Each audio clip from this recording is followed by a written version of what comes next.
السلام عليكم ورحمة الله وبركاته. النهاردة مع بعض تطبيق جديد اسمه بكرة. دايما تلاقي مكتوب على ظهر الميكروباصات حكمة بتقول بكرة في العلم الغيب، بس قرشك لو ما سبتوش في جيبك هيجيب لك العيب. والسؤال اللي بيطرح نفسه بقوة وبيهاجم دماغنا كل يوم، هو احنا ليه بنسلم رقبتنا وشقة عمرنا لبرنامج موبايل وتطبيقات ما نعرفش مين اللي مبرمجها، وبنصدق بالسهل انهم خايفين على مصلحتنا وعايزين يكسبونا اكتر من نفسنا؟ هجاوبك على السؤال ده في اخر الفيديو، بس خلينا الاول نفصص الحكايه. احنا عايشين في عصر التطبيقات وكل حاجه بقت بضغط الزرار، ودي ميزه وعيب في نفس الوقت. الميزه ان حياتنا بقت اسهل بكتير من الاول، اطلب اكل لحد طلبات العربيات ودفع الفواتير التطبيقات، ووفرت وقت ومجهود كبير جدا. بس العيب الاخطر بقى اننا بقينا مكشوفين وبياناتنا كلها متسجله وخصوصياتنا بقت على المشاع. ده غير اننا بقينا كسلانين حتى نعتمد على نفسنا، بقى كل اعتمادنا على حته شاشه لو فصلت شحن بنضيع ونحس ان احنا في صحراء.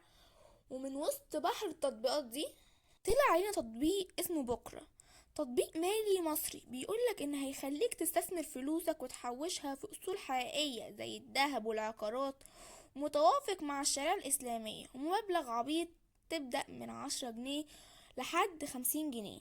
وكمان بيعمل لك جمعية رقمية ودفاتر توفير وحاجات كده تخطف العين. طب ازاي نستخدمه؟ بيقولك الاستخدام سهل، بتنزل التطبيق وتسجل بياناتك وتصور بطاقتك ووشك لازم يكون باين فيها عشان تثبت هويتك، وطبعا بياخد كل التفاصيل دي يا بطل.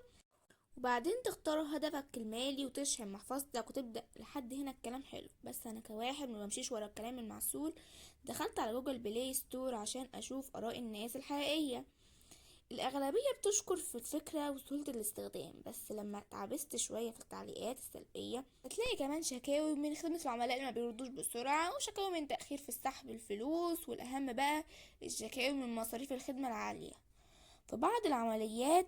وهنا نركز شوية، التطبيق بيقولك مجاني. طب الموتور ده بيصرف على الخدماء والموظفين والإعلانات دي كلها منين؟ لو مفكر انهم جمعية خيرية تبقى غلطان. التطبيق بيشتغل جوه مصر وبيستهدف كمان المصريين اللي شغالين في الخارج، وبيربح بطريقة خفية وذكية.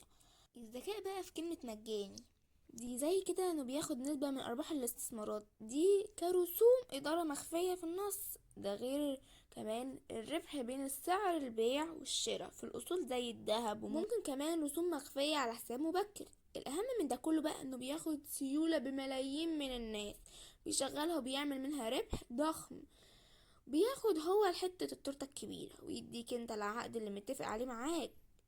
في المجاني ده هو وانت وفلوسك انت سلع يا صديقي. عشان كده لو انت قلقان وشكاك زي حالتي فبديك البديل، ممكن تفكر فيها. لو غاوي استثمار في البورصة عندك تطبيقات كتير تديك تحكم مباشر في اسهامك، او لو انت كمان عايز امن بنوك عندك شهادات استثمار عادية وصناديق استثمار من خلال تطبيقات بنوك رسمية المعروفة، او لو حتى تشتري دهب حقيقي تخليه في دولابك تحت بلاطتك، او حتى يا سيدي تدخله في جمعية مع جيرانك وزمايلك في الشغل، اللي لو حد فيهم فكر ان هو يهرب هتعرف تجيبه من قفاه.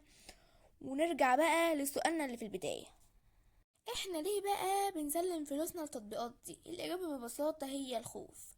بنخاف ان فلوسنا قيمتها تقل، فالناس بتتعلق بأشياء، والتطبيقات دي بقى بتلعب على الوتر ده بذكاء شديد.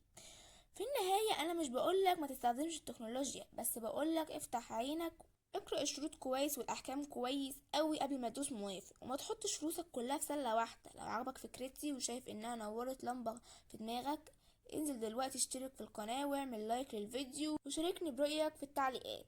سلام.